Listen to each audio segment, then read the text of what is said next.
तपाईँलाई पनि ग्राफिक्स बनाउनलाई चाहिँ एकदम झन्झट छ। मानौँ कि तपाईँलाई प्रमोसन गर्नु छ आफ्नो प्रोडक्टको, रेस्टुरेन्टको वा क्लिनिङ बिजनेसको भने तपाईँले चाहिँ सिम्पली तपाईँले चाहिँ हुन्छ नि प्रमोसन फर क्लिनिङ हान्नुभयो भने पनि तपाईँलाई चाहिँ यहाँ टन्नै अरूहरूले गरेकोहरू आउँछ। सो तपाईँले चाहिँ सिम्पली तपाईँलाई जुन मनपर्छ त्यसको चाहिँ सिलेक्ट गरेर डाउनलोड गर्नुहोस्। 3 डटमा जानुहोस्, डाउनलोड इमेज, र यो इमेजलाई चाहिँ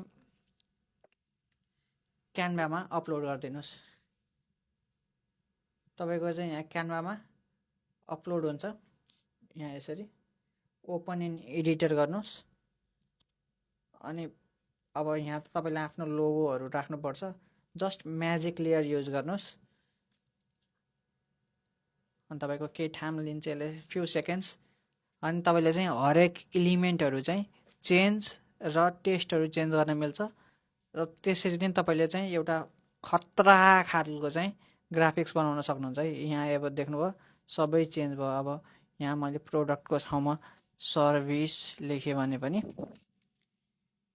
यसरी चेन्ज भयो। सो यसरी तपाईँले यहाँ लोगोको यसमा चाहिँ आफ्नो बिजनेसको लोगो राख्न चाहनुहुन्छ भने अब यहाँ हाम्रो बिजनेसको लोगो